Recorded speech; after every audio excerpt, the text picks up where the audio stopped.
मैं एक पुराने जीर्ण शीर्ण मकान के झरोखे पर बैठा हूं, जो मेरा अपना है। बाहर बारिश की बूंदें लगातार बरस रही हैं, मानो आसमान भी अपने दुख बिखेर रहा हो। ये बूंदें न सिर्फ मेरे कपड़ों को भिगो रही हैं, बल्कि मेरे मन और आत्मा को भी छू रही हैं, जैसे कोई पुराना जख्म फिर से कुरेद दिया गया हो। ये बारिश मुझे उस रात की याद दिलाती है, जिसका जिक्र मात्र मेरे रोंगटे खड़े कर देता है। बात सन 1979 की है, जब मैं लगभग 30 बरस का था। उसी साल मुझे मौनगिरी गांव के एक सरकारी स्कूल में शिक्षक की नौकरी मिली थी। अरे, मैं तो आपको अपना नाम और परिचय बताना ही भूल गया। मेरा नाम है अर्जुन यादव। ये नाम मैंने खुद चुना है, क्योंकि जब मैं महज 6 महीने का था, मेरे असली माता पिता मुझे तारा घाट के एक अनाथाश्रम के दरवाजे पर छोड़ गए थे। वहीं अनाथाश्रम में मैं पला बढ़ा, वहीं मेरी पढ़ाई लिखाई हुई। बचपन से ही मैंने सरकारी स्कूल में शिक्षा पाई। शायद इसीलिए मेरा झुकाव हमेशा सरकारी नौकरी की ओर रहा। कद काठी में मैं 6 फुट का हूँ, रंग थोड़ा सांवला, आंखें बड़ी और गहरी, घने काले बाल और चेहरे पर हल्की सी दाढ़ी। 30 साल की उम्र तक मैं अविवाहित था, शायद इसलिए कि जिंदगी ने मुझे मौका ही नहीं दिया था प्यार की राह पर चलने का। उस दिन 8 जून शुक्रवार था। सुबह सुबह मेरी आंख खुली और मन में एक अजीब सी उमंग थी। आखिरकार मेरी नौकरी जो लग गई थी। मैं विज्ञान का शिक्षक बनने जा रहा था। जल्दी जल्दी मैंने अपना सामान समेटा, एक पुराना सूटकेस और कुछ जरूरी कपड़े लिए। मेरे चेहरे पर मुस्कान थी और दिल में एक नई शुरुआत की उम्मीद। सुबह 10 बजे की बस थी और मैं समय से पहले बस अड्डे पहुंच गया। वहां एक छोटी सी लारी थी, जहां से मैंने एक पैकेट बिस्किट खरीदा। घड़ी में 9:40 हो रहे थे जब बस आ खड़ी हुई।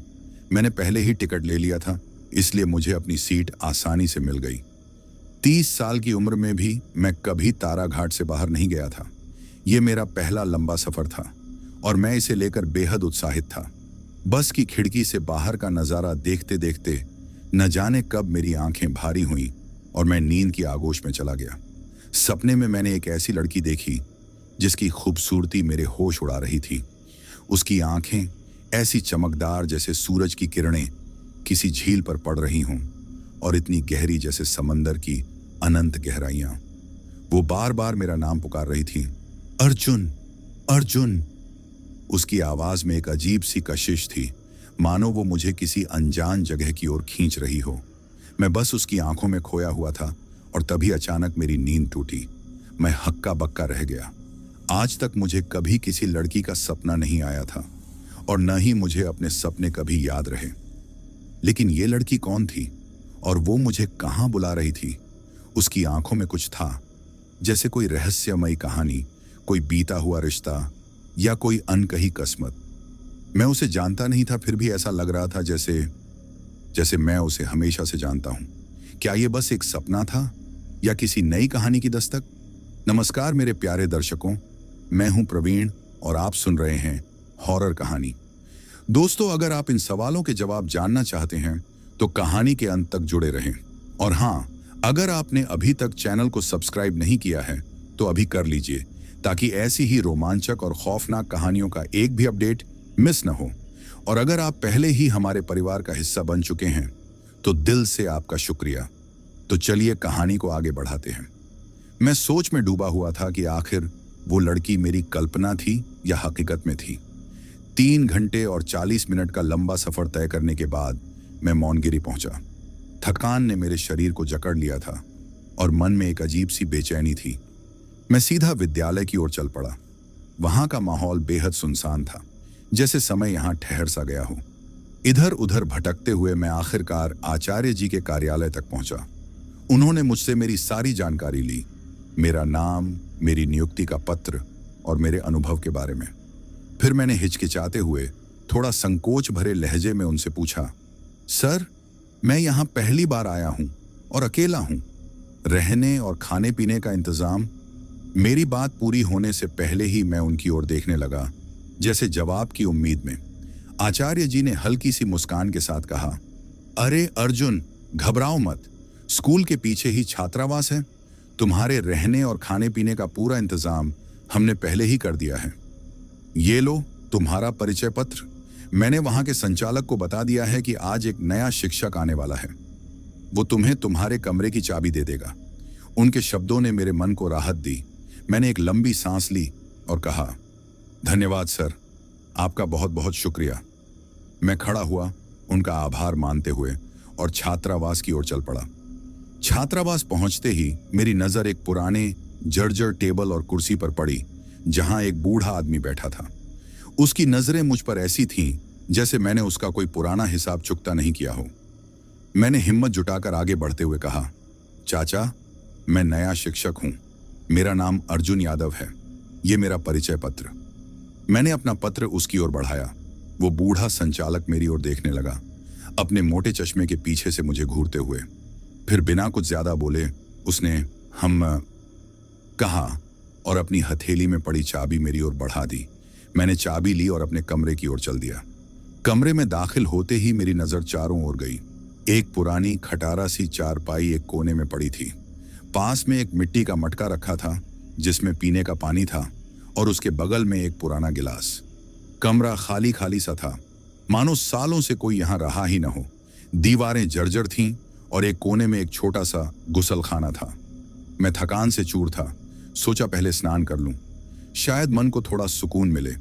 मैंने अपना सामान एक तरफ रखा और गुसलखाने की ओर बढ़ा। दरवाजा खोलते ही एक टूटी फूटी दीवार दिखी जिसका रंग मानो उड़ चुका था।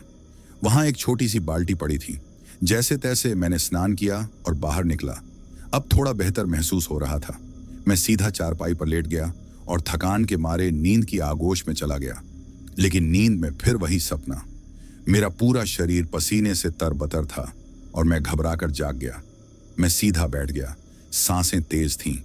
फिर वही लड़की मेरे सपने में आई थी। इस बार वो मेरे नाम के साथ साथ कुछ और भी कह रही थी। अर्जुन, अर्जुन, मुझे पता था तुम आओगे। मैं तुम्हारा ही इंतजार कर रही थी। तुम आ गए अर्जुन, तुम आ गए। उसका चेहरा इस बार भी नहीं दिखा, बस उसकी आवाज और वो चमकती आंखें मेरे जहन में गूंज रही थीं। मैं परेशान हो उठा। एक ही लड़की का सपना बार बार क्यों आ रहा था? आखिर क्या थी उसकी हकीकत? गुस्से और बेचैनी में मैं कमरे में इधर उधर टहलने लगा। रात के करीब 8 बज रहे थे और मैं सोचता रहा। मैं अपने कमरे में बेचैनी से इधर उधर चक्कर लगा रहा था, जैसे कोई अनजान सवाल मेरे मन को मथ रहा हो। तभी दरवाजे पर एक हल्की सी दस्तक हुई। मैंने जल्दी से दरवाजा खोला तो सामने एक 16-67 साल का लड़का खड़ा था। उसके हाथ में एक थाली थी जिसमें खाना सजा हुआ था। उसने मुझे देखते ही एक अजीब सी आश्चर्य भरी मुस्कान दी, जैसे वो मुझे पहले से जानता हो। उसने कहा, ये लीजिए साहब, आपका भोजन। मैंने उससे पूछा, तुम्हारा नाम क्या है बेटा? उसने जवाब दिया, मेरा नाम रामू है। मैंने उसकी मासूम आंखों में झांका और हल्के से मुस्कुराते हुए पूछा, रामू, इतनी छोटी उम्र में काम कर रहे हो, कभी पढ़ने का मन नहीं करता? रामू ने एक गहरी सांस ली और उदास मगर मासूम लहजे में बोला, साहब, जिनके कंधों पर घर की जिम्मेदारी आ जाए उनका मन तो जैसे मर सा जाता है। उसकी बातों में एक ऐसी सच्चाई थी जो मेरे दिल को छू गई। मैंने सहानुभूति से उसके सिर पर हाथ रखा, हल्का सा मुस्कुराया और उसने मेरे हाथ में खाने की थाली थमा दी। फिर वो चुपके से मुड़कर चला गया। मैंने दरवाजा बंद किया, हाथ मुंह धोया और खाने की थाली के साथ चारपाई पर बैठ गया। खाना सादा मगर बेहद स्वादिष्ट था, शायद इसलिए कि मैंने पूरे दिन में कुछ नहीं खाया था। गर्मा गर्म रोटियां, दाल और एक सादी सी सब्जी। फिर भी हर कौर में गांव की मिट्टी की खुशबू थी। खाना खाकर मेरे शरीर में जैसे नई जान आ गई। खाने के बाद मैंने अपने पुराने सूटकेस से एक किताब निकाली। मुझे रात को पढ़ने की आदत थी और मेरे पसंदीदा लेखक सादत हसन मंटो की किताब मेरे साथ थी। उनकी कहानियों में डूबते हुए मैं हमेशा समय भूल जाता था। आज भी मैं उनकी एक कहानी पढ़ने में खो गया था। अचानक मेरे कानों में एक मधुर हल्की सी आवाज गूंजी, जैसे कोई गुनगुना रहा हो। ये एक लड़की की आवाज थी जो गाना गा रही थी, आजा मेरे साथी, सदियों से मैं ढूंढ रही तुझे, अब तो आजा तू। उसकी आवाज इतनी मधुर थी कि मेरे पैर जैसे अपने आप उसकी ओर खींचे चले गए। मैं किताब को चारपाई पर छोड़ उस आवाज के पीछे चल पड़ा। मुझे होश ही नहीं रहा कि मैं कब छात्रावास से बाहर निकल आया। मेरे कदम उस आवाज का पीछा करते हुए आगे बढ़ते गए और मैंने खुद को मौनगिरी के घने जंगल की ओर जाते हुए पाया। वो मधुर स्वर जंगल की दिशा से आ रहा था, जैसे मुझे पुकार रहा हो। मैं जंगल में दाखिल हुआ, जहां पेड़ों की घनी छांव और रात की सन्नाटे ने माहौल को और रहस्यमय बना दिया था। आखिरकार मैं एक तालाब के किनारे पहुंचा। वहां का नजारा देखकर मैं स्तब्ध रह गया। मैं उस तालाब के किनारे खड़ा था, जहां एक ऐसी खूबसूरत लड़की थी जो किसी स्वर्ग से उतरी अप्सरा सी लग रही थी। उसकी सुंदरता ऐसी थी कि कोई भी उसे देखकर मंत्रमुग्ध हो जाए। उसका चेहरा, उसका रूप, मानो सृष्टि ने सारी खूबसूरती उसी में समेट दी हो। उसने सादा मगर अलौकिक सफेद लिबास पहना था, जो चांदनी की तरह चमक रहा था। उसके हाथों में एक बांसुरी थी, जिसे वो मधुरता से बजा रही थी, और साथ ही उसकी मखमली आवाज में एक गीत गूंज रहा था।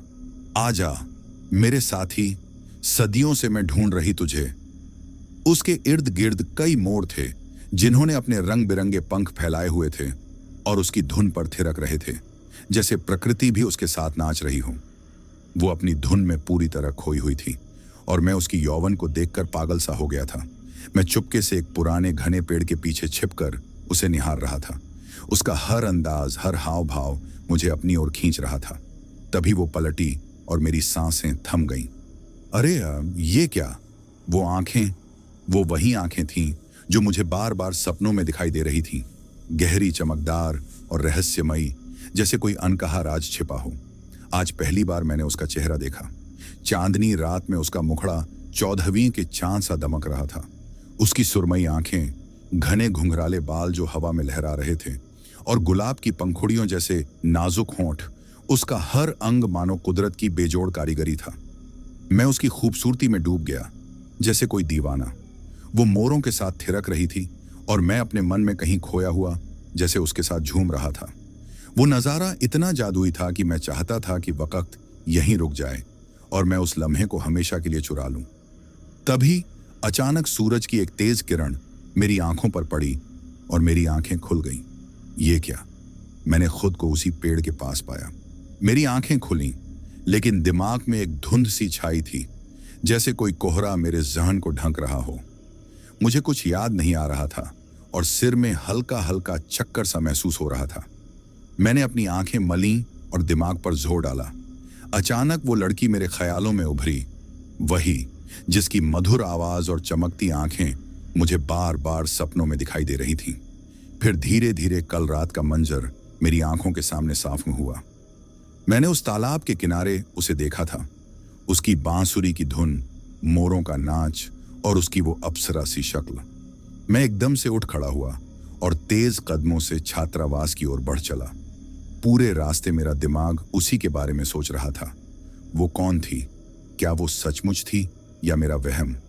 छात्रावास पहुंचते ही मेरी नजर उस खड़ूस बूढ़े पर पड़ी, जो उसी पुरानी कुर्सी पर बैठा मुझे घूर रहा था। उसकी आंखों में वही तीखापन था, जैसे वो मेरे हर कदम पर नजर रख रहा हो। मैंने उसकी ओर देखा, लेकिन कुछ बोले बिना चुपचाप अपने कमरे की ओर चला गया। कमरे में पहुंचते ही मैंने अपने कपड़े उतारे और गुसलखाने में घुस गया। ठंडे पानी से नहाने के बाद शरीर को थोड़ा सुकून मिला और मन भी कुछ हल्का हुआ।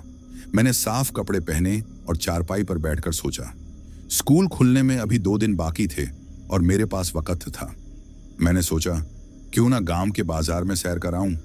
शायद ताजी हवा और लोगों की चहल पहल मेरे उलझे दिमाग को कुछ राहत दे। मैंने अपने जूते पहने और मौनगिरी के छोटे से बाजार की ओर निकल पड़ा। बाजार में रौनक थी। छोटी छोटी दुकानों पर लोग सामान खरीद रहे थे। ठेले वालों की आवाजें गूंज रही थीं और हवा में चाय की खुशबू तैर रही थी। मैं इधर उधर टहल रहा था, अपने ख्यालों में खोया हुआ। तभी अचानक किसी ने पीछे से मेरा कंधा जोर से पकड़ा। मैं एकदम डर गया और पलटकर देखा। सामने एक बूढ़ा आदमी खड़ा था, जिसका चेहरा गंदगी से सना हुआ था। उसके कपड़े फटे हुए थे और उसकी आंखों में एक अजीब सी चमक थी, जैसे वो कोई पागल हो। वो मुझे देखकर चिल्लाने लगा, चला जा, यहां से चला जा, वो तुझे ही ढूंढ रही है। मैं स्तब्ध रह गया। उसकी बातें मेरे लिए पहेली सी थीं। मैंने उसका हाथ छुड़ाने की कोशिश की, लेकिन उसने मेरी बाह और जोर से पकड़ ली और हंसते हुए बोला, हाँ, फिर नियति दोहराएगी वही कहानी। उस बूढ़े की बातें मेरे दिमाग में बार बार गूंज रही थीं, जैसे कोई पहेली जो मुझे और उलझा रही थी। मैंने किसी तरह उसका हाथ छुड़ाया और तेजी से भागते हुए छात्रावास की ओर दौड़ा। कमरे में पहुंचते ही मैंने दरवाजा बंद किया और दीवार के सहारे लटकते हुए एक लंबी ठंडी सांस ली। मेरा मन बेचैन था। मैं सोच में डूब गया। आखिर इस मौनगिरी गांव की हकीकत क्या है? क्यों यहाँ हर चीज इतनी रहस्यमयी लगती है? क्या मैंने यहाँ आकर कोई भूल कर दी? ये सवाल मेरे जहन में तूफान की तरह उठ रहे थे। और ऊपर से वो लड़की, उसकी वो चमकती आंखें, वो मधुर आवाज और वो अप्सरा सा रूप हर पल मेरे दिमाग में बार बार उभर रहा था। मैं उसे जानना चाहता था, उससे मिलना चाहता था। सच कहूं तो शायद मुझे उससे प्यार हो गया था, लेकिन मेरे मन में एक अजीब सी उलझन थी। क्या करूं? कैसे उस तक पहुंचूं? अचानक मैं झटके से खड़ा हुआ। मेरे दिल में एक उम्मीद जगी, शायद वो लड़की फिर से तालाब के पास मिले। मैंने बिना ज्यादा सोचे अपने जूते पहने और जंगल की ओर चल पड़ा। रास्ते में मेरे होंठ अनायास ही उस गीत को गुनगुनाने लगे जो उसने पिछली रात गाया था। आजा मेरे साथी, सदियों से मैं ढूंढ रही तुझे। उसकी मधुर धुन मेरे कदमों को और तेज कर रही थी। मैं गाते हुए ख्यालों में खोया हुआ जंगल की गहराइयों में पहुंच गया। तालाब के किनारे पहुंचते ही मेरी नजर उस पर पड़ी। वो वहीं थी, वही सफेद लिबास, वही बांसुरी और वही मोहक आभा।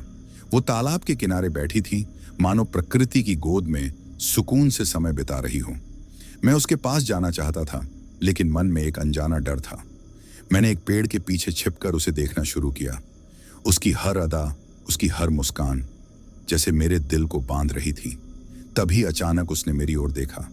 उसकी नजर मुझ पर पड़ी और मैं उसके सौंदर्य में पूरी तरह खो गया।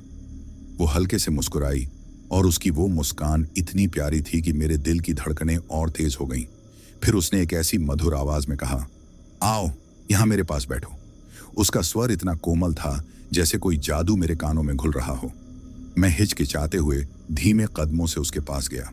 जैसे ही मैं उसके नजदीक पहुंचा, उसके शरीर से एक ऐसी खुशबू आई मानो 100 इत्रों को मिलाकर बनाई गई हो।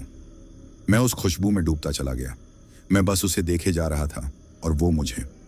उसकी आंखों में एक अजीब सी कशिश थी, जैसे वो मेरे मन के सारे राज पढ़ रही हो। मैंने हिम्मत जुटाकर पूछा, तुम्हारा नाम क्या है? उसने हल्के से सिर झुकाकर जवाब दिया, मेरा नाम आबंतिका है। मैं यहीं इस जंगल में एक छोटी सी झोपड़ी में रहती हूँ। बचपन में मेरे माँ बाप गुजर गए, तब से ये जंगल मेरा घर है और यहाँ के जानवर मेरा परिवार। मैं हैरान था, मैं आबंतिका की बातों से हैरान था।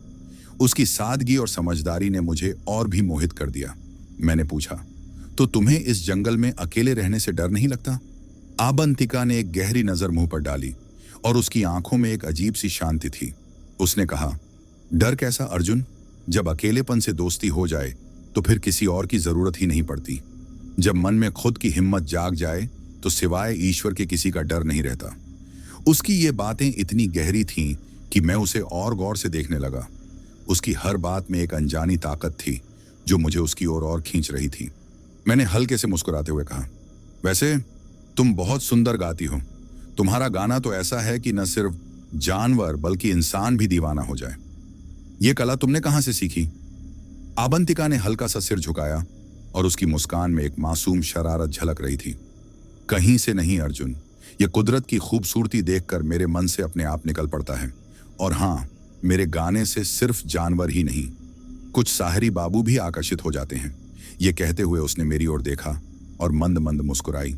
उसकी इस बात ने मुझे झेंपने पर मजबूर कर दिया। मैं हकलाते हुए बोला, मतलब तुम क्या कहना चाहती हो? उसने मेरी आंखों में देखा और नरम स्वर में कहा, तुम अच्छे से जानते हो साहरी बाबू, मैं क्या कहना चाहती हूँ। उसकी आवाज में एक रहस्यमयी पुकार थी जो मेरे दिल को छू गई। मैंने शर्माते हुए कहा, हाँ, वो उस रात मैंने तुम्हें देखा था। मेरे गाल लाल हो गए और मैं नजरें झुकाकर जमीन की ओर देखने लगा। आबंतिका जोर से हंस पड़ी। उसकी हंसी में एक बच्चे सी मासूमियत थी। अरे तुम्हारा चेहरा तो लाल हो रहा है, उसने मजाक में कहा और फिर हल्के से रुककर बोली, वैसे तुमने तो अपना परिचय दिया ही नहीं।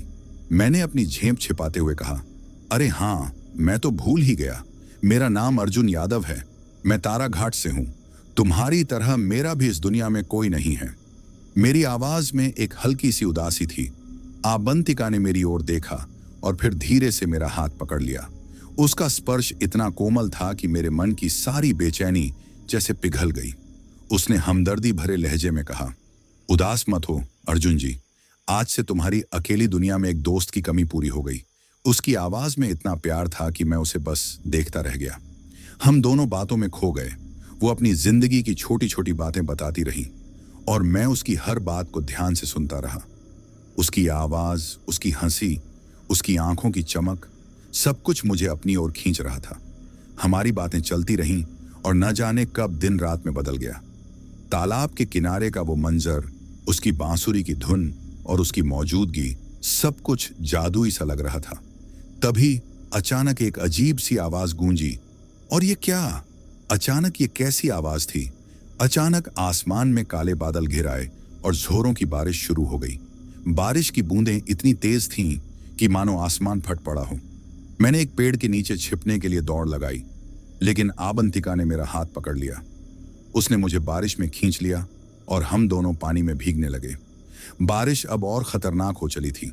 बिजलियां चमक रही थीं, बादल गरज रहे थे और हवा का शोर चारों ओर गूंज रहा था। आबंतिका मेरी बाहों में थी और भीगने की वजह से उसका सौंदर्य और निखर गया था। उसका सफेद लिबास अब पानी से चिपक गया था और उसकी आंखें बारिश की बूंदों में और चमक रही थीं। हम एक दूसरे के इतने करीब थे कि मैं उसकी सांसों को महसूस कर सकता था। मैं उसकी गहरी रहस्यमयी आंखों में खो गया। एक अनजानी सी उमंग ने मुझे घेर लिया और मैंने धीरे से अपने होंठ उसके होंठों पर रख दिए। उस पल में सब कुछ थम सा गया।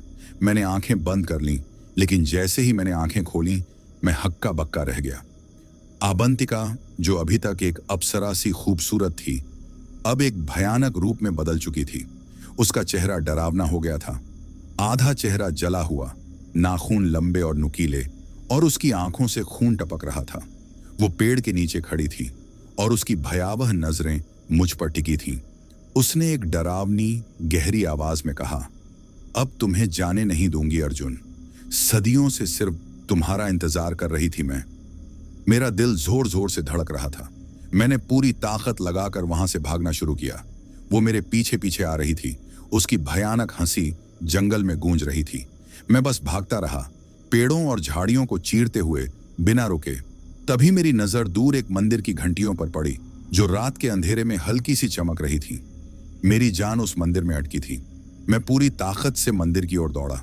सीढ़ियां चढ़ते वक्त आबंतिका ने मेरा पैर पकड़ लिया। मैंने जोर लगाया, अपने आप को छुड़ाने की कोशिश की, लेकिन उसकी पकड़ मजबूत थी। फिर भी मैं रुक नहीं सका। मैंने पूरी हिम्मत बटोरी और सीढ़ियां चढ़ता गया। तभी सूरज की पहली किरणें जंगल में फैली। आबंतिका अचानक चीखने लगी और एक पल में वो धुएं की तरह गायब हो गई। मैं हांफते हुए मंदिर के अंदर पहुंचा। वहां एक बुजुर्ग पुजारी बैठे थे, जिनके चेहरे पर शांति थी। मेरे शरीर पर कई जगह चोटें लग चुकी थीं और थकान ने मुझे तोड़ दिया था। मैं मंदिर की दीवार के सहारे लटकता हुआ बैठ गया और चैन की सांस ली। पुजारी जी ने मुझे देखा और तुरंत मेरे पास आए। उन्होंने गंभीर स्वर में कहा, बेटा, तुम्हें काफी चोटें लगी हैं। चलो हमारे आश्रम में, वहां तुम्हारी अच्छे से देखभाल होगी और तुम जल्दी ठीक हो जाओगे। उनकी बातों में एक अजीब सी सांत्वना थी। मैं बिना कुछ सोचे उनके साथ चलने को तैयार हो गया। मैं जैसे तैसे उनके आश्रम तक पहुंचा। मेरे कदम डगमगा रहे थे और शरीर थकान से चूर था। आश्रम के दरवाजे पर पहुंचते ही मेरी आंखों के सामने अंधेरा छा गया और मैं बेहोश होकर जमीन पर गिर गया। धुंधली यादों में आबंतिका का चेहरा मेरे सामने बार बार उभर रहा था। उसकी वो अप्सरा सी खूबसूरती, वो मधुर बांसुरी की धुन और वो चमकती आंखें, सब कुछ मेरे जहन में ताजा था। लेकिन तभी अचानक उसका वो भयावह चेहरा मेरी आंखों के सामने आ गया। जला हुआ आधा चेहरा, खून टपकती आंखें और वो डरावनी हंसी। मेरा दिल जोर जोर से धड़कने लगा और मैं घबराहट में डूब गया। अचानक मेरी आंखें खुलीं और मैं होश में आया। मैंने खुद को एक सादे लकड़ी के आसन पर पाया, जिसके चारों ओर केसरिया वस्त्र पहने कुछ लोग बैठे थे। ये पुजारी जी के शिष्य थे, जिनके चेहरों पर सादगी और शांति थी। मेरा सिर चक्कर खा रहा था और ऐसा लग रहा था जैसे मैं सालों बाद नींद से जागा हूं। मेरे होश में आने की खबर से वहां मौजूद सभी लोग खुश नजर आए। उनकी आंखों में राहत थी, जैसे कोई लंबी प्रतीक्षा पूरी हुई हो। उनमें से एक युवक, जिसका चेहरा सौम्य और आवाज में गर्मजोशी थी, आगे आया और बोला, मित्र, हम कब से प्रार्थना कर रहे थे कि तुम जल्दी होश में आ जाओ। मेरा नाम राजन है। गुरुजी ने बताया कि तुम उन्हें मंदिर में मिले थे। हम सब जानना चाहते हैं कि आखिर तुम्हारे साथ क्या हुआ था। मैंने गहरी सांस ली और धीमे स्वर में कहा, आप सभी ने मेरे लिए इतना किया, इसके लिए मैं आपका तहे दिल से शुक्रगुजार हूं। मैं पुजारी जी से मिलना चाहता हूं। राजन ने मुस्कुराते हुए जवाब दिया, गुरुजी अभी मंदिर में हैं, संध्या आरती के बाद ही लौटेंगे। तब तक तुम आराम करो, मैं तुम्हारे लिए कुछ खाने को लाता हूं। उसकी बातों में एक भाई सा अपनापन था। वह चला गया और कुछ देर बाद एक थाली में सादी मगर स्वादिष्ट खाना लेकर लौटा। गरम रोटियां, दाल और कुछ हरी सब्जियां। मैंने खाना खाना शुरू किया। भूख ने मुझे पहले ही तोड़ रखा था और हर कौर मेरे शरीर में नई ताकत भर रहा था। तभी पुजारी जी आश्रम में लौट आए। उनके चेहरे पर वही शांत और गंभीर मुस्कान थी जो मैंने मंदिर में देखी थी। मुझे होश में देखकर उनकी आंखें चमक उठी। वो मेरे पास आए, मेरे सिर पर प्यार से हाथ फेरा और बोले, बेटा तुम कहाँ से हो, मंदिर तक कैसे पहुंचे और आखिर तुम्हारे साथ हुआ क्या था। मैंने उनकी ओर देखा और धीरे से कहा, मेरा नाम अर्जुन यादव है। मैं मौनगिरी में एक शिक्षक के तौर पर नौकरी करने आया हूँ। असल में मैं तारा घाट का रहने वाला हूँ। वहां मैं एक अनाथाश्रम में पला बढ़ा। मेरे इस दुनिया में कोई नहीं है। मेरी बात सुनकर पुजारी जी का चेहरा और गंभीर हो गया।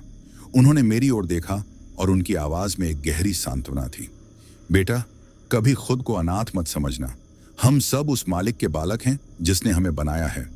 पुजारी जी की बातें मेरे मन में एक नई आशा जगा रही थी, लेकिन साथ ही एक अनजाना डर भी था। उनकी आवाज में सांत्वना थी जब उन्होंने कहा, बेटा चाहे कोई हो या ना हो तुम्हारे साथ, वो सृष्टि का रचयिता सदा तुम्हारे साथ है। लेकिन ये बताओ, तुम्हारे साथ ऐसा क्या हादसा हुआ कि तुम्हारी ये हालत हो गई। मैं कांप उठा। मेरे होंठों पर शब्द नहीं थे। मेरी नजरें पुजारी जी के शांत चेहरे पर टिकी थीं और मेरे मन में उस रात की भयावह यादें ताजा हो रही थीं। आबंतिका का वो खूबसूरत चेहरा, उसकी बांसुरी की धुन और फिर वो डरावना रूप। मैंने हिम्मत बटोरी, गहरी सांस ली और कांपते स्वर में पुजारी जी को सारी बात बता दी। बस से मौनगिरी आने की शुरुआत से लेकर उस भयानक रात तक जब अबंतिका ने मुझे मंदिर की सीढ़ियों पर खींचा था। पुजारी जी ने मेरी बातें ध्यान से सुनी। उनके चेहरे का रंग बदल गया और उनकी आंखों में एक गहरी चिंता उभर आई।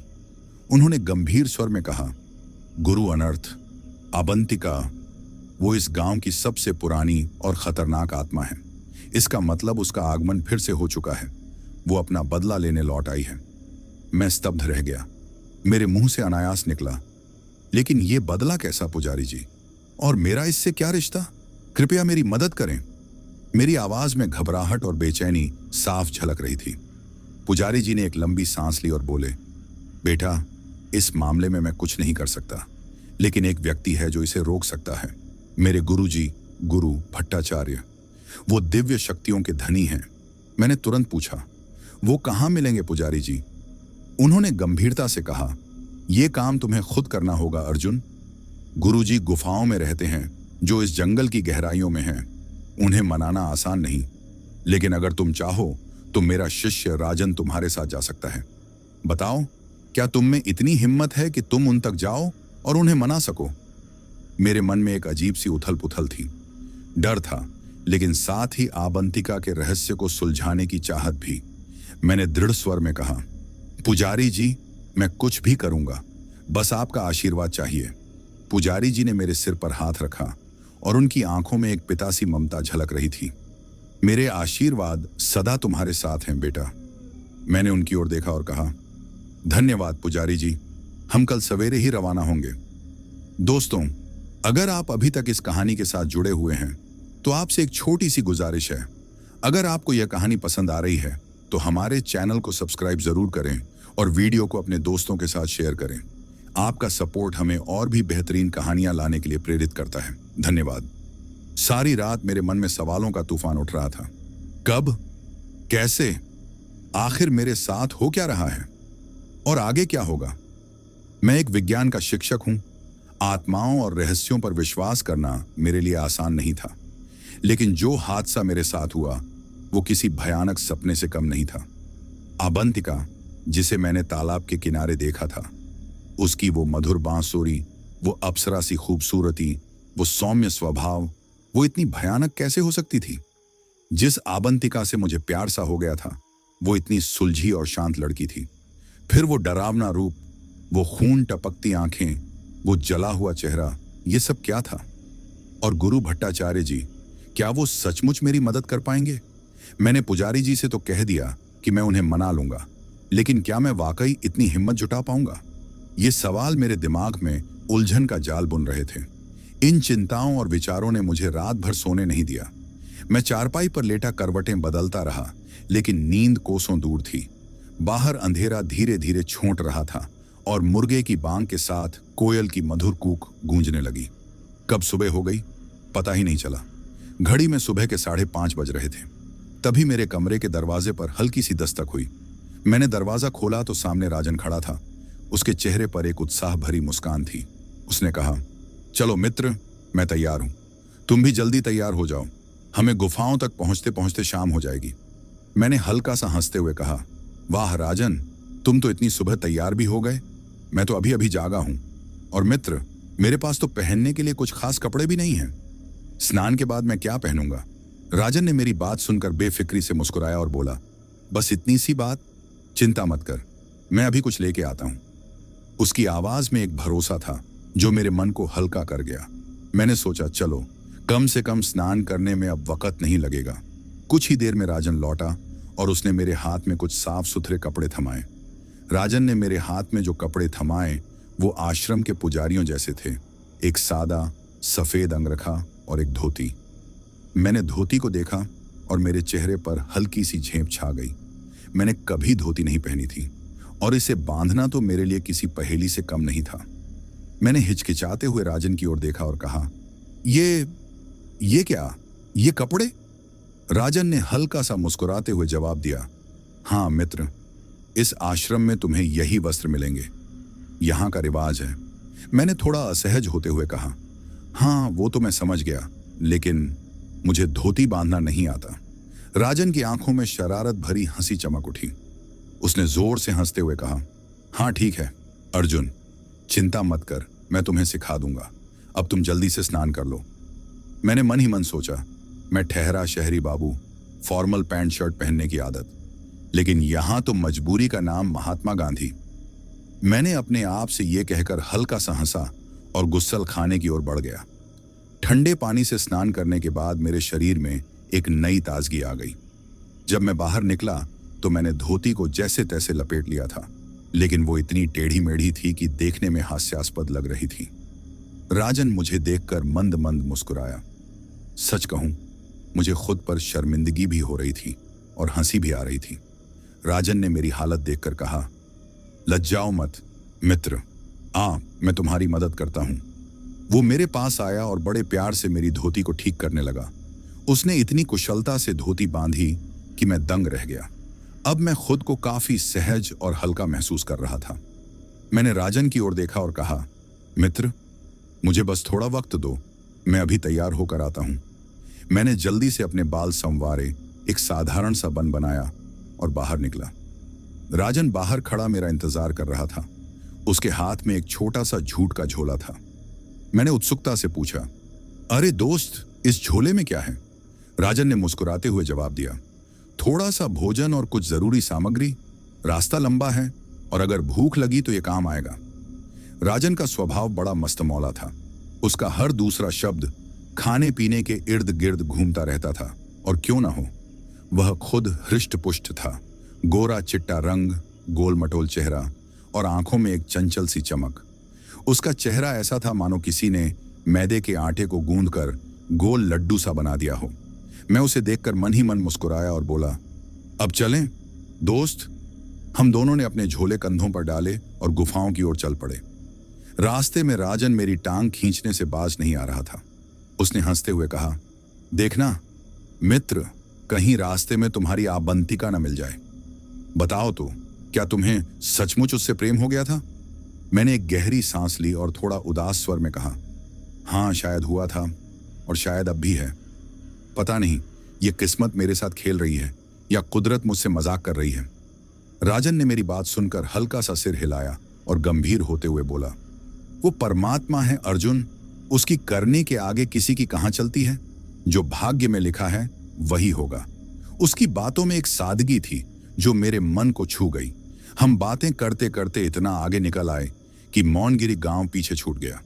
चारों ओर घने जंगल की हरियाली थी, हरे भरे पेड़, लताओं का जाल और पक्षियों की चहचहाहट। सूरज आसमान में चढ़ चुका था और दोपहर हो चली थी। तभी राजन ने अपने पेट पर हाथ फेरते हुए कहा, मित्र, अब बस यहां थोड़ा विश्राम कर लेते हैं, भोजन करके फिर आगे बढ़ेंगे।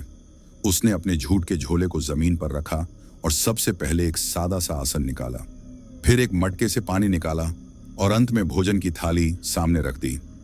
थाली में गर्मागर्म पूरियां और आलू की सादी मगर स्वादिष्ट सब्जी थी। हम दोनों एक पेड़ की छांव में बैठ गए। राजन भोजन पर ऐसे टूट पड़ा जैसे कोई भूखा शेर। वह पूरियों को तोड़ता और सब्जी में डुबोकर मुंह में डालता, मानो खाना उससे बातें कर रहा हो। तू जा, मैं आता हूं। मैं उसे देखकर हंसने लगा। उसकी मासूम हरकतें मेरे मन का बोझ हल्का कर रही थीं। भोजन के बाद हमने थोड़ा सुस्ताया और फिर अपने झोले उठाकर आगे की राह पर चल दिए। बहुत देर तक जंगल के घने रास्तों से गुजरने के बाद हम आखिरकार उस जगह पहुंच गए जिसे लोग नील गुफा कहते थे। यह वही स्थान था जहां गुरु भट्टाचार्य जी अपनी साधना में लीन रहते थे। चारों ओर एक अजीब सी सन्नाट भरी खामोशी थी, मानो प्रकृति भी यहां सांस रोककर खड़ी हो। गुफा का प्रवेश द्वार पत्थरों और लताओं से ढंका हुआ था और हवा में एक ठंडक थी जो मेरे रोंगटे खड़े कर रही थी। मैं और राजन धीरे धीरे गुफा में दाखिल हुए। अंदर का माहौल रहस्यमय था। चारों ओर दीवारों पर जलती हुई मशालें, जिनकी रोशनी में पत्थरों पर नक्काशी चमक रही थी।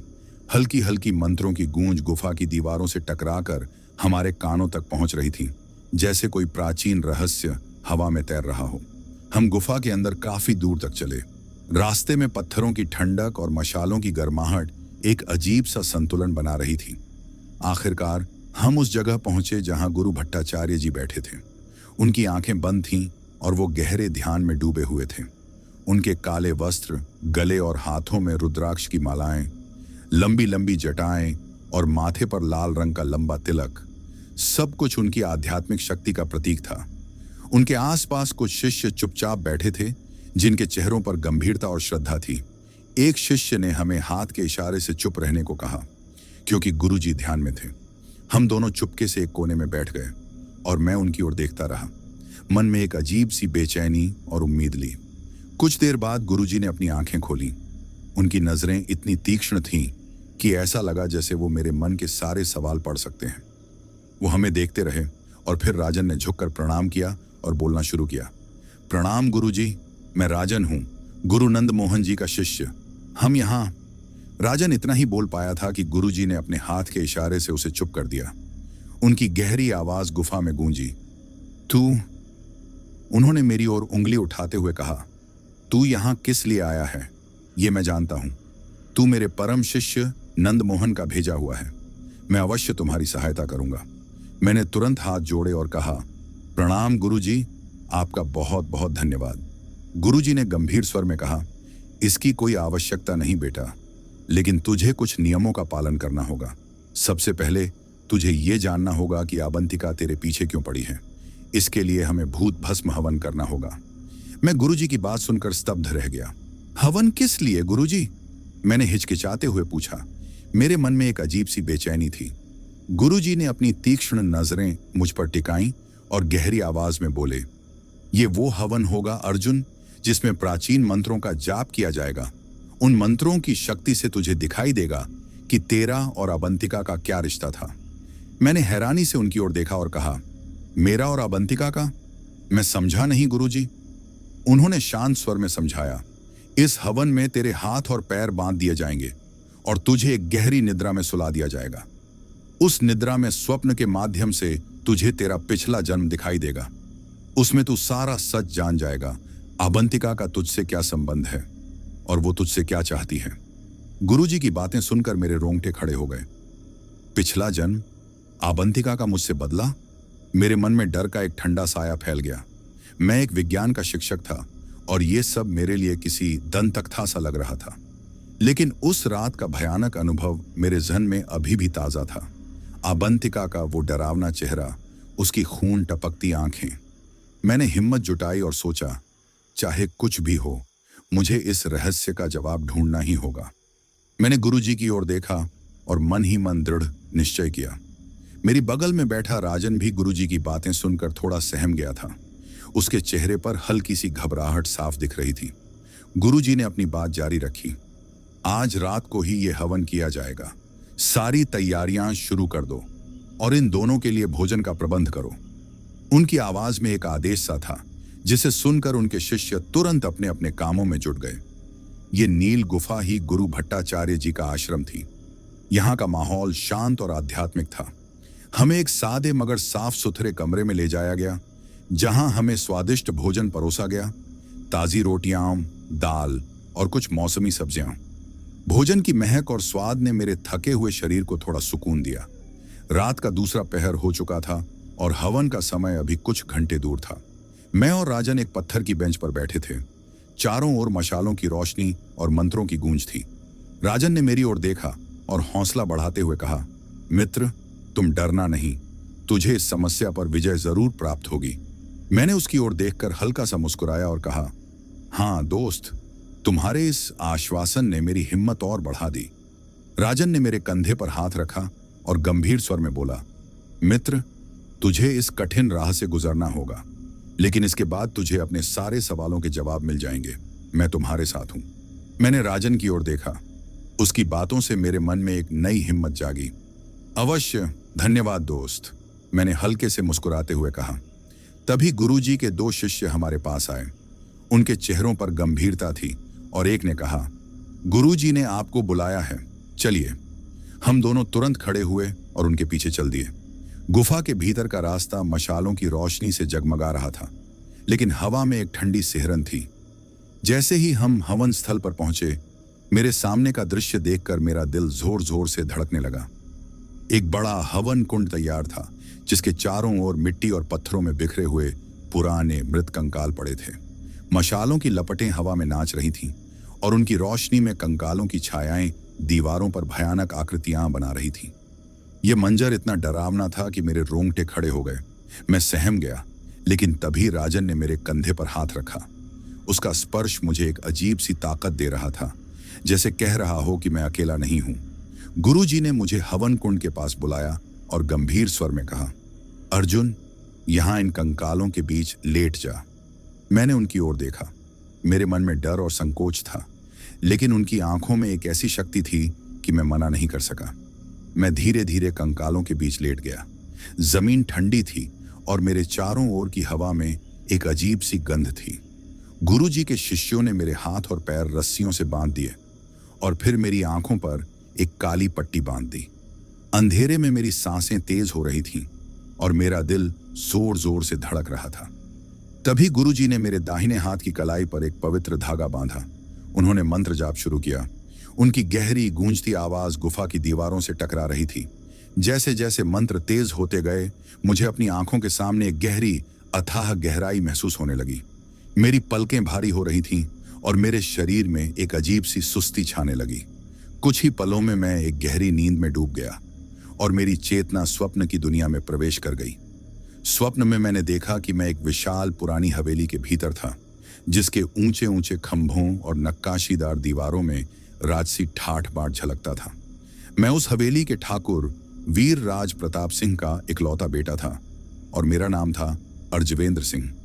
मैं एक बदमाश और आवारा किस्म का नौजवान था, जिसका शौक दोस्तों के साथ रात रात भर अय्याशी करना था।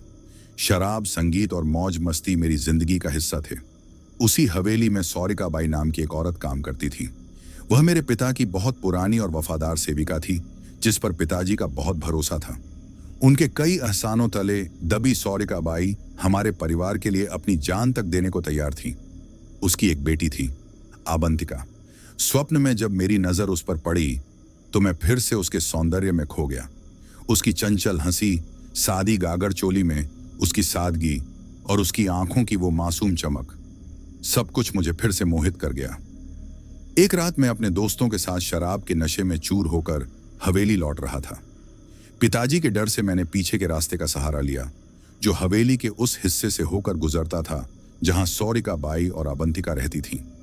मेरे साथ मेरे 4-5 दोस्त थे और हम सब नशे में धुत थे। हमारा जोर जोर से हंसना और गाना रात के सन्नाटे को चीर रहा था। तभी हमारी नजर आंगन में खड़ी अवंतिका पर पड़ी। वह काले और मरून रंग की गागर चोली में थी और चांदनी रात में उसकी खूबसूरती ऐसी थी कि मानो कोई अप्सरा धरती पर उतर आई हो। उसने हमें देखा और शर्मिंदगी से नजरें झुका लीं। लेकिन शराब के नशे ने मेरे और मेरे दोस्तों के मन में गलत इरादे जगा दिए। नशे ने हमारी सोचने समझने की शक्ति छीन ली थी। मैंने ठाकुर के बेटे के रौब में अवंतिका को हुक्म दिया, ए लड़की इधर आ। मेरी आवाज में एक क्रूरता थी और वह मेरे रुतबे के सामने मना नहीं कर सकी। डर और संकोच से भरी उसकी आंखें मुझे देख रही थीं और वह धीमे धीमे कदमों से मेरे पास आई। जैसे ही वह मेरे करीब पहुंची, उसके शरीर से उठती एक मधुर खुशबू ने मेरे नशे को और बढ़ा दिया। मैंने अपने एक दोस्त को इशारा किया। उसने तेजी से अवंतिका के मुंह पर हाथ रखा और उसे बाहर की ओर खींच लिया। हमने उसे एक टांगे में बिठाया और मैं भी दबे पांव बाहर निकल आया। टांगे पर बैठते ही मैंने टांगे वाले को हुक्म दिया, चल जंगल की ओर। वह चुपचाप टांगा चलाने लगा। अवंतिका चीखने की कोशिश कर रही थी, लेकिन मेरे दोस्तों ने उसका मुंह दबा रखा था। हम 5 दोस्त थे और नशे में हम सब उसकी बेबसी का मजा ले रहे थे। टांगा धीरे धीरे जंगल की गहराइयों में बढ़ता गया और हमारा टांगा जंगल के बीच आ चुका था, जहां हमारा टांगा एक सुनसान तालाब के किनारे रुका। आसमान में काले बादल घिराए थे और बारिश की बूंदें तेजी से गिरने लगीं, मानो प्रकृति भी हमारी करतूतों पर रो रही हो। मैं और मेरे दोस्त नशे में धुत अवंतिका को घसीटते हुए तालाब के पास ले गए। उसकी आंखों में डर और बेबसी थी, लेकिन हमारा नशा हमें इतना अंधा कर चुका था कि हम उसकी पीड़ा को अनदेखा कर रहे थे। हमने उसके साथ एक क्रूर खेल शुरू किया।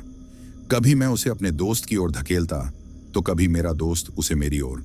वह रो रही थी, चीख रही थी, लेकिन हमारी हंसी उसकी आवाज को दबा रही थी। बारिश ने उसकी काले और मरून रंग की गागर चोली को पूरी तरह भिगो दिया था और उसका शरीर ठंड से कांप रहा था। मैंने उसे अपनी बाहों में खींच लिया और उसकी चोली खोल दी। वह अपने आप को छुपाने की कोशिश कर रही थी, अपने हाथों से खुद को ढंकने की नाकाम कोशिश में लगी थी। लेकिन हमारा दिल इतना पत्थर हो चुका था कि हमने उसी के दुपट्टे को छीनकर उसके हाथ और पैर बांध दिए। हम 5 दोस्तों ने एक के बाद एक उसकी इज्जत के साथ खिलवाड़ किया। अवंतिका की चीखें जंगल में गूंज रही थीं, लेकिन हम उसकी बेबसी का तमाशा देखकर मजे ले रहे थे। धीरे धीरे उसकी चीखें थम गईं। वह जमीन पर पड़ी थी, उसकी आंखों में आंसू और दर्द से भरा एक खामोश सन्नाटा। उसका शरीर ठंड और पीड़ा से कांप रहा था और वह पूरी तरह टूट चुकी थी। पास ही टांगा चुपचाप खड़ा था और टांगे वाला अपनी पीठ हमारी ओर किए बैठा था। मैंने उसे कहा, केरोसिन है? उसने धीमे स्वर में जवाब दिया, जी सरकार। जैसे ही वह मुड़ा, मैं उसकी शक्ल देखकर हक्का बक्का रह गया। वह और कोई नहीं, मेरे हॉस्टल का वही खड़ूस बूढ़ा वार्डन था जो हमेशा चुप रहता था, लेकिन स्वप्न में वह काफी जवान दिख रहा था। उसकी आंखों में एक अजीब सी चमक थी। मैं उसे स्वप्न में देख हैरान रह गया। वो वही बूढ़ा था, मेरा हॉस्टल का खड़ूस वार्डन, लेकिन उस समय वह कोई 20 साल का जवान नौजवान था। उसकी आंखों में एक अजीब सी चमक थी। मैंने उससे केरोसिन मांगा और उसने बिना एक शब्द बोले मुझे एक पुराना जंग लगा केरोसिन का डिब्बा थमा दिया। बारिश अब और तेज हो चुकी थी और तालाब के किनारे का माहौल और भी भयावह लग रहा था। मैं और मेरे दोस्त नशे में धुत अवंतिका के चारों ओर खड़े थे। हमने उस केरोसिन को उसके चेहरे पर छिड़कना शुरू किया। वह बंधी हुई थी, उसकी आंखों में भय और आंसुओं का सैलाब था। वह हमसे अपनी जिंदगी की भीख मांग रही थी। उसकी आवाज कांप रही थी, मुझे मत मारिए, भगवान के लिए मुझे छोड़ दीजिए। अवंतिका गिड़गिड़ा रही थी, मुझे नृत्यिका और गायिका बनना है, अपनी माँ का सपना पूरा करना है। मुझे छोड़ दीजिए ठाकुर साहब, मुझे छोड़ दीजिए। उसकी आवाज में दर्द और उम्मीद का मिश्रण था, लेकिन हमारे पत्थर जैसे दिलों पर उसकी पुकार का कोई असर नहीं हुआ। हमने बिना रुके उसका चेहरा आग के हवाले कर दिया। केरोसिन की आग ने उसके चेहरे को अपनी चपेट में ले लिया और आग की लपटें उसके मुंह के अंदर तक चली गईं। वह दर्द से तड़प रही थी, उसकी चीखें जंगल की खामोशी को चीर रही थीं, लेकिन हम 5 दोस्तों का दिल जरा भी नहीं पसीजा। आबंतिका की सांसें धीरे धीरे थम गईं और वह जमीन पर निढाल होकर गिर पड़ी। हमने उसी तालाब के किनारे एक गड्ढा खोदा और उसे वहीं दफना दिया। फिर बिना पलटकर देखे हम सब अपने अपने घरों को लौट गए, जैसे कुछ हुआ ही ना हो। अगले दिन जब आबंतिका हवेली में नहीं दिखी तो उसकी मां सौरिका बाई का रो रो कर बुरा हाल था। उसकी आंखें आंसुओं से लाल थीं और वह बार बार अपनी बेटी का नाम पुकार रही थी।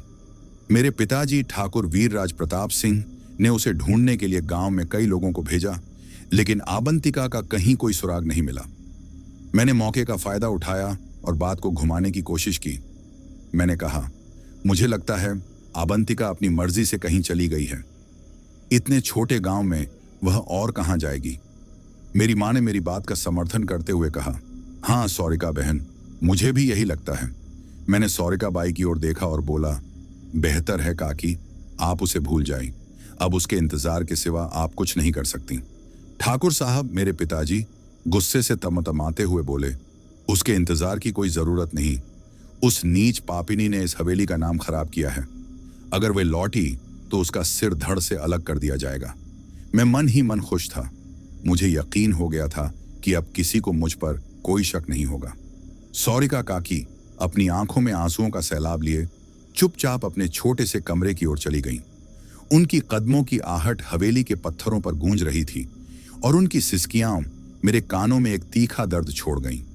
कुछ ही दिन बीते थे कि सौरिका काकी अपनी बेटी आबंतिका के गम में टूट गईं और इस दुनिया को अलविदा कह गईं। हवेली में शोक का माहौल छा गया। मेरे माता पिता ठाकुर वीरराज प्रताप सिंह और उनकी पत्नी सौरिका बाई को अपनी बहन सी मानते थे। उनकी मृत्यु ने हवेली के हर कोने को उदासी से भर दिया। जब मैंने सौरिका बाई की मृत्यु का मंजर देखा, उनका निढाल शरीर, उनकी बुझी हुई आंखें, तो पहली बार मेरे मन में मेरे की वजह से एक गहरा अफसोस जागा। लेकिन अब मैं क्या कर सकता था? पछतावे के सिवा मेरे पास कुछ नहीं था। सौरिका बाई के जाने के बाद आबंतिका का ख्याल मेरे मन को बार बार कचोटता। हर रात उसकी वो डर और दर्द से भरी आंखें मेरे सामने आती और मैं खुद पर गुस्सा और शर्मिंदगी से भर जाता। मैंने अपने उन दोस्तों से मिलना जुलना छोड़ दिया जिनके साथ मैंने वह घिनौना अपराध किया था, लेकिन मेरे पापों ने मेरा पीछा नहीं छोड़ा। कुछ समय बाद मुझे पता चला कि कर्क रोग ने मुझे अपनी चपेट में ले लिया है। मेरे शरीर में कमजोरी बढ़ती गई और मेरे पापों की सजा मुझे मिल चुकी थी। मात्र 25 वर्ष की आयु में मैं इस दुनिया से चल बसा। स्वप्न में मैंने अपने पिछले जन्म को मरते देखा। मेरा शरीर एक चारपाई पर पड़ा था और मेरे आसपास मेरे माता पिता की सिसकियां गूंज रही थीं। तभी थक से मेरी आंखें खुलीं। मैं लंबी लंबी सांसें ले रहा था। मेरा शरीर पसीने से तर था। मुझे कुछ पल के लिए समझ ही नहीं आया कि मैं कहाँ हूँ, क्या हूँ। गुफा की ठंडी जमीन, मशालों की मध्यम रोशनी और मंत्रों की गूंज मेरे चारों ओर थी। गुरुजी मेरे सामने बैठे थे। उनकी आंखें मेरी आत्मा को पढ़ रही थीं। उन्होंने कुछ मंत्र पढ़े और मेरे चेहरे पर फूंक मारी। मेरे मन का धुंधला सा कोहरा छंटा और मैं थोड़ा होश में आया। राजन ने तुरंत मुझे पानी पिलाया, जिसे पीकर मेरी सांसें कुछ सामान्य हुई। मैंने कांपते स्वर में गुरुजी को अपने स्वप्न की सारी बातें बताईं। मेरे पिछले जन्म की वो हवेली, मेरा अर्जवेंद्र सिंह के रूप में जीवन, आबंतिका के साथ किया गया वह घिनौना अपराध और मेरी सजा। गुरुजी ने मेरी बातें सुनकर गहरी सांस ली। उनकी आंखें मेरे चेहरे पर टिकी थीं, जैसे मेरी आत्मा के हर कोने को पढ़ रही हों। उन्होंने शांत स्वर में कहा, बेटा, मुझे पहले से ही पता था कि तुम्हारा अस्तित्व क्या है, लेकिन मैं ये भी जानता था कि अगर मैं तुम्हें पहले बता देता तो शायद तुम मेरी बातों पर यकीन न करते। मैंने कांपते स्वर में पूछा, लेकिन गुरुजी, अब आगे क्या? आबंतिका मुझसे क्या चाहती है और मैं उसका पीछा कैसे छुड़ाऊं? गुरुजी ने मेरी ओर देखा और गंभीरता से बोले, बेटा, ये मत सोच कि जो कुछ हुआ वो तुमने किया। तुम अर्जवेंद्र सिंह का दूसरा जन्म हो, लेकिन उसकी करनी तुम्हारी नहीं। आबंतिका को तुम्हारी मौत चाहिए क्योंकि उसका गुस्सा और दर्द अभी भी जिंदा है। लेकिन अगर हम उसकी आत्मा की शांति के लिए पूजा करें और तुम उसका सामना करके उसकी अधूरी इच्छा पूरी कर दो, तो उसे हमेशा के लिए शांति मिल सकती है। मैंने हैरानी से पूछा, आखिरी इच्छा कौन सी गुरुजी? उन्होंने समझाया, तुम्हें आबंतिका को पायल पहनानी होगी। उसे एक नृतिका के लाल रंग के वस्त्र और पूरा श्रृंगार देना होगा। उसे ये विश्वास दिलाना होगा कि तुम अर्जवेंद्र नहीं हो। इससे उसका मन शांत होगा। मेरे मन में डर का एक ठंडा साया फैल गया। लेकिन गुरुजी, मैं ये सब कैसे करूंगा? मुझे बहुत डर लग रहा है, मैंने कांपते हुए कहा। गुरुजी ने मेरे कंधे पर हाथ रखा और बोले, डरने की कोई जरूरत नहीं अर्जुन। तुम्हें उसी जगह जाना होगा जहां तुम आवंतिका से पहली बार मिले थे। कल सुबह तुम और राजन वहां के लिए निकल जाओ। मैं भी वहां पहुंचूंगा और उसकी शांति के लिए पूजा करूंगा, लेकिन छुपकर। जैसे ही तुम उसे अपनी बातों में उलझाओगे, मैं उसे अपनी शक्ति से बांध लूंगा। मैंने गहरी सांस ली और कहा, ठीक है गुरुजी, कृपया अपना आशीर्वाद दीजिए। गुरुजी ने मुस्कुराते हुए कहा, मेरे आशीर्वाद तुम्हारे साथ हैं बेटा। ये काम कठिन है पर नामुमकिन नहीं। सुबह सवेरे मैं और राजन नील गुफा से निकल पड़े। हम पुजारी जी के आश्रम पहुंचे और मैंने राजन से कहा, मित्र, मुझे थोड़ी देर के लिए छात्रावास जाना है। कुछ जरूरी काम है, मैं जल्दी लौट आऊंगा। राजन ने मुस्कुराकर जवाब दिया, ठीक है मित्र, हम तुम्हारी राह देखेंगे। छात्रावास पहुंचते ही मेरी नजर उस बूढ़े पर पड़ी। वह वही खड्डूस वार्डन था जो अब बूढ़ा और कमजोर दिख रहा था। उसे देखते ही मेरे जहन में उस बारिश की रात और तालाब का मंजर ताजा हो गया। मैंने उससे सीधे कहा, देखिए, मैं सब जान गया हूं, मैं आपको अच्छे से पहचानता हूं। वह चुप रहा, लेकिन उसकी आंखों में आश्चर्य और डर साफ दिख रहा था। वह मुझे घूर रहा था। मैंने गंभीर स्वर में कहा, मैं वही ठाकुर अर्जवेंद्र सिंह का पुनर्जन्म हूं। मैं जानता हूं कि आप उस रात टांगे वाले थे जब आवंतिका के साथ वह हादसा हुआ। बूढ़ा परेशान हो गया। उसने कांपते हाथों से एक कागज उठाया और उस पर कुछ लिखने लगा। फिर उसने वह कागज मुझे थमा दिया। मैंने उसे पढ़ा और मेरे रोंगटे खड़े हो गए। उसमें लिखा था, मेरा नाम बनवारी है। जब मैंने तुम्हें पहली बार देखा तभी मैं समझ गया था। वह हादसा आज तक मुझे चैन से जीने नहीं देता। उस रात ठाकुर और उनके दोस्तों के साथ मैं भी उतना ही पापी हूं, क्योंकि मैंने उन्हें रोका नहीं। मैंने वह भयानक मंजर अपनी आंखों से देखा। तब मैं 20 साल का था और आज मैं 80 साल का हूं। अर्जवेंद्र सिंह की मौत के बाद मैंने बड़े ठाकुर से सब कुछ बता दिया था। उन्होंने मेरी जबान काट दी और मुझे साफ कह दिया कि उनकी इज्जत से बढ़कर कुछ नहीं। फिर मुझे हवेली से बाहर फेंक दिया गया। तब से मैं अपने पापों का बोझ दिल में दबाए जी रहा हूं। मेरी जबान चली गई, बोल नहीं सकता। आज इतने सालों बाद पहली बार ये सब लिख रहा हूं। मुझे मोक्ष चाहिए, मुझे आवंतिका से माफी चाहिए। मुझे इस बोझ से आजाद कर दो, मेरी मदद कर दो। मैंने वह कागज पढ़ा और बनवारी की ओर देखा। मैंने उसे सारी बात बताई, आवंतिका से मेरी मुलाकात, उस रात का हादसा और गुरुजी का उपाय। फिर मैंने कहा, मैं चाहता हूं कि आप भी मेरे साथ चलें, लेकिन उससे पहले मुझे बताइए कि अर्जवेंद्र के उन दोस्तों का क्या हुआ। बनवारी ने फिर से कागज पर कुछ लिखा। मैंने उसे पढ़ा और मेरे होश उड़ गए। अगर आप भी जानना चाहते हैं कि उस कागज पर क्या लिखा हुआ था, तो कहानी के अंत तक जुड़े रहें। और हाँ, अगर आपने अभी तक चैनल को सब्सक्राइब नहीं किया है तो अभी कर लीजिए, ताकि ऐसी ही रोमांचक और खौफनाक कहानियों का एक भी अपडेट मिस न हो। और अगर आप पहले ही हमारे परिवार का हिस्सा बन चुके हैं तो दिल से आपका शुक्रिया। तो चलिए कहानी को आगे बढ़ाते हैं। बनवारी ने कांपते हाथों से कागज पर जो लिखा उसे पढ़कर मेरे रोंगटे खड़े हो गए। उसने लिखा था, अर्जवेंद्र की मौत के बाद से जंगल की ओर जाने वाला हर रास्ता भय का पर्याय बन गया था। गांव वालों में दहशत फैल गई थी। कोई कहता कि उसने आवंतिका की आत्मा को तालाब के किनारे देखा, तो कोई उसकी चीखें सुनकर रातों को जाग जाता। आवंतिका की आत्मा ने एक एक करके उन सभी को मार डाला जो उस रात के पाप में शामिल थे। किसी की लाश पेड़ से लटकी मिली तो किसी का शव तालाब के किनारे पड़ा था, लेकिन उसने मुझे छोड़ दिया। यह अपराध बोध आज तक मुझे खाए जा रहा है। मैं अपने पापों का बोझ और नहीं सह सकता। मैं तुमसे हाथ जोड़कर विनती करता हूं, मुझे अपने साथ जंगल ले चलो। मैंने कागज पढ़कर बनवारी की ओर देखा। उसकी आंखों में दर्द और पश्चाताप का सागर उमड़ रहा था। मैंने गहरी सांस ली और हां में सिर हिलाया। ठीक है, आप मेरे साथ चलेंगे, मैंने कहा। उसी रात ठीक 12 बजे मैं और बनवारी पुजारी जी के आश्रम पहुंचे। वहां का माहौल शांत और रहस्यमय था। मशालों की मध्यम रोशनी में गुरुजी पहले से ही मौजूद थे। मैंने उन्हें और राजन को पूरी दास्तान सुनाई, बनवारी की चिट्ठी, उस रात का सच और उसका पश्चाताप। फिर मैंने बनवारी को सबसे मिलवाया। सभी उसे आश्चर्य और सहानुभूति से देख रहे थे। उसका झुका हुआ सिर और कांपते हाथ उसकी पीड़ा की गवाही दे रहे थे।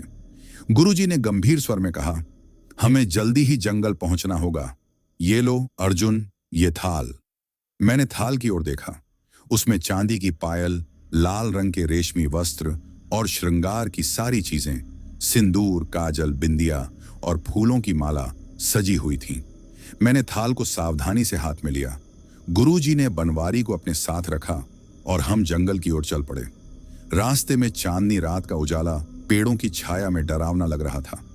मैं अकेले तालाब के किनारे पहुंचा, जहां वह भयानक हादसा हुआ था। मेरा दिल जोर जोर से धड़क रहा था और मेरे हाथ थाल को पकड़े कांप रहे थे। मैंने गहरी सांस ली और अवंतिका को पुकारा, अवंतिका, अवंतिका, आ जाओ, देखो मैं तुम्हारे पास आ गया हूं। अचानक आसमान में बिजलियां चमकीं और बादलों की गड़गड़ाहट के साथ जोरदार बारिश शुरू हो गई। पानी की बूंदें मेरे चेहरे पर गिर रही थीं और ठंडी हवा मेरे रोंगटे खड़े कर रही थी। तभी कहीं से बांसुरी की मधुर लेकिन डरावनी धुन मेरे कानों में गूंजी। वह आवाज मेरे पीछे से आ रही थी। पूरा माहौल भय और रहस्य से भर गया। मैं समझ गया कि अवंतिका आ गई है। धीरे धीरे मैंने पीछे मुड़कर देखा। वह एक पुराने बरगद के पेड़ के पास खड़ी थी, बांसुरी बजा रही थी। उसके आसपास धुएं का एक गुब्बार था जो हवा में तैर रहा था। उसका चेहरा वही खूबसूरत चेहरा था जिसे मैंने पहली बार देखा था, लेकिन उसकी आंखों में एक डरावनी चमक थी। वह मुझे देख रही थी और अचानक जोर जोर से हंसने लगी। अवंतिका की हंसी जंगल के सन्नाटे को चीर रही थी। उसकी आवाज में दर्द और क्रोध का एक भयानक मिश्रण था। आखिर आ ही गए तुम, उसने कहा। उसकी आंखें मेरी आत्मा को भेद रही थीं। तुम्हारे इंतजार में आज तक मुझे शांति नहीं मिली। वह कुछ और बोल पाती, उससे पहले मैं उसके पैरों में गिर पड़ा। मेरे हाथ कांप रहे थे, लेकिन मैंने हिम्मत जुटाकर थाल से चांदी की पायल निकाली और उसके नाजुक पैरों में पहनाने लगा। बारिश की बूंदें मेरे चेहरे पर गिर रही थीं और मेरा दिल जोर जोर से धड़क रहा था। अवंतिका ने अचानक मुझे देखा। उसका चेहरा, जो अभी तक क्रोध से भरा था, अब दुख और पीड़ा से व्याकुल हो गया। उसकी आंखों में आंसू चमक रहे थे, मानो उसके अंदर की वह नारी जो कभी जीवित थी अब भी कहीं रो रही हो। जैसे ही मैंने पायल पहनाई, अवंतिका के चेहरे पर एक अजीब सी शांति छा गई। वह धीरे धीरे उठी और एक मोरनी की तरह नाचने लगी। उसकी गतियां इतनी लयबद्ध थीं कि बारिश और बिजलियों का शोर भी उसके नृत्य के सामने फीका पड़ गया। नाचते नाचते वह गाने लगी। उसकी आवाज में दर्द और प्रेम का मिश्रण था। मैं उसे मंत्रमुग्ध होकर देख रहा था। उसका नृत्य रुकते ही मैंने थाल से लाल रंग का रेशमी जोड़ा और श्रृंगार की चीजें, काजल, बिंदिया, फूलों की माला उसकी ओर बढ़ाई। अवंतिका ने मुझे प्यार भरी नजरों से देखा। उसकी आंखों में अब क्रोध नहीं, बल्कि एक अजीब सी शांति थी। वह शांत हो गई थी, लेकिन तभी पीछे से गुरुजी प्रकट हुए। उन्होंने अपने हाथ से पवित्र राख उठाई और अवंतिका पर छिड़क दी। वह जोर से चीखी। उसकी आवाज गुफा की दीवारों से टकराकर भयानक गूंज पैदा कर रही थी। गुरुजी के शिष्यों ने तुरंत उसे लोहे की बेड़ियों में जकड़ लिया। गुरुजी ने कड़क स्वर में पूछा, बोल, तुझे क्या चाहिए? अब जाएगी कि नहीं? अवंतिका ने तड़पते हुए कहा, छोड़ दे मुझे, बलि चाहिए मुझे। गुरुजी ने भौहें चढ़ाते हुए पूछा, किसकी बलि चाहिए तुझे? अवंतिका ने जोर से हंसते हुए कहा, अर्जवेंद्र, वो ठाकुर जिससे मैंने प्रेम किया था, उसने मेरे साथ पाप किया। परमेश्वर ने उसे उसके कर्मों की सजा दे दी। और ये, उसने मेरी ओर देखा, ये ठाकुर नहीं, इसका पुनर्जन्म है। गुरुजी ने फिर पूछा, बोल, तू कैसे जाएगी? चली जा, चली जा। अवंतिका ने हंसते हुए कहा, इसने मुझे प्रेम महसूस करवाया, इसने मुझे प्रेम का अर्थ समझाया। इसे मैं नहीं मार सकती, लेकिन मुझे ये चाहिए। उसने बनवारी की ओर इशारा किया। गुरुजी कुछ बोल पाते उससे पहले बनवारी अवंतिका के पैरों में गिर पड़ा। उसकी आंखों से आंसू बह रहे थे और वह इशारों में माफी मांग रहा था। उसने गुरुजी की ओर देखकर इशारा किया कि अवंतिका की बेड़ियां खोल दी जाए। गुरुजी ने एक पल सोचा, फिर शिष्यों को इशारा किया। जैसे ही बेड़ियां खुलीं, अवंतिका ने तेजी से हाथ से त्रिशूल छीना और एक ही झटके में बनवारी का सिर धड़ से अलग कर दिया। अवंतिका जोर जोर से हंसने लगी, लेकिन उसकी हंसी में अब दर्द और रोना मिश्रित था। उसके चेहरे पर बनवारी का खून लग गया था। वह खून को देखकर चीखी, एक ऐसी डरावनी चीख कि हम सब ने अपने कान बंद कर लिए। उसकी चीख के साथ ही उसका शरीर धीरे धीरे राख में बदल गया और वह हवा में उड़ गई, मानो कभी थी ही नहीं। गुरुजी ने गहरी सांस लेते हुए कहा, आबंतिका की आत्मा को उसका प्रतिशोध मिल गया है। हमें उसकी आत्मा की शांति के लिए पूजा करनी होगी। अब वो कभी वापस नहीं आएगी। गुरुजी ने तालाब के किनारे पूजा शुरू की। आबंतिका की आत्मा की शांति के लिए मंत्रों का जाप करते हुए। बारिश थम चुकी थी, लेकिन हवा में अभी भी एक ठंडक थी जो मेरे मन की उथल पुथल को और गहरा कर रही थी। मैं चुपचाप खड़ा था। मेरे जहन में सिर्फ आबंतिका का चेहरा घूम रहा था, उसकी वो प्यार भरी नजरें, उसका मोरनी सा नृत्य और उसकी चीख जो राख बनकर हवा में उड़ गई थी। उस पल मुझे प्रेम का असली अर्थ समझ आया। प्रेम सिर्फ पाना नहीं, बल्कि बलिदान भी है। बनवारी को अपने पापों की सजा मिल चुकी थी और मुझे अब यह साफ हो गया था कि मैं यहां क्यों आया था। आबंतिका की आत्मा को मुक्ति दिलाने और अपने पिछले जन्म के बोझ से मुक्त होने के लिए। पूजा के बाद मैं पुजारी जी के आश्रम लौटा। रात किसी तरह कटी। मेरे मन में अजीब सी शांति थी, लेकिन एक खालीपन भी। सुबह का नया सवेरा एक नई उम्मीद लेकर आया। मैंने पुजारी जी, राजन और बाकी सभी से विदा लेने का मन बनाया। मैंने कहा, अब मुझे जाने की आज्ञा दीजिए, मैं यहां अब और नहीं रहना चाहता। पुजारी जी ने गहरी नजरों से मुझे देखा और बोले, ठीक है बेटा, जैसा तुम्हें सही लगे, लेकिन इस आश्रम को कभी भूलना मत। इसके दरवाजे तुम्हारे लिए हमेशा खुले हैं। राजन ने मेरी ओर देखा। उसकी आंखें नम थीं। मित्र, तुम्हारे साथ बिताया हर पल मेरे लिए अनमोल है। मैं तुम्हें हमेशा याद रखूंगा। कहते हुए उसने मुझे गले से लगा लिया। उसकी आवाज में दर्द और स्नेह था और वह रो पड़ा। मैंने भी उसकी पीठ थपथपाई और कहा, धन्यवाद दोस्त, तुमने मेरा हर कदम पर साथ दिया। तुम्हें मैं कभी नहीं भूलूंगा। और पुजारी जी, आपने मेरे लिए जो किया उसके लिए मैं जिंदगी भर आपका आभारी रहूंगा। पुजारी जी ने मुस्कुराते हुए कहा, यह तो मेरा धर्म है बेटा, तुम जब चाहो यहां आ सकते हो। सबसे विदा लेकर मैं ताराघाट की पाठशाला पहुंचा, जहां मैं शिक्षक था। आचार्य जी ने मुझे देखते ही थोड़े तल्ख लहजे में कहा, अरे अर्जुन यादव, कहाँ थे तुम? तुम्हें पता है ना पाठशाला कब से शुरू हो चुकी है?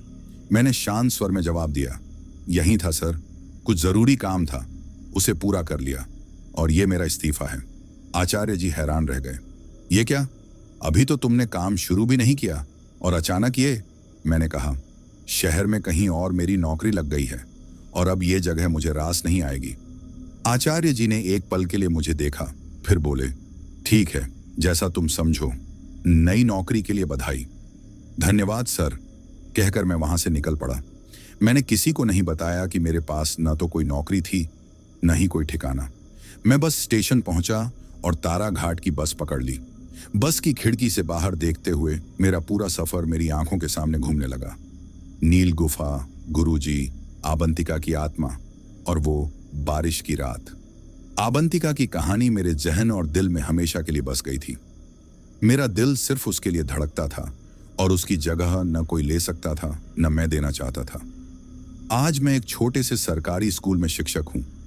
ये टूटा फूटा मकान जिसके झरोखे में बैठकर मैं ये सब लिख रहा हूं, मैंने बड़ी मेहनत से खरीदा था। मेरे पास अब सिर्फ आबंतिका की यादें, मेरी तन्हाई और वो दर्द भरी कहानी है।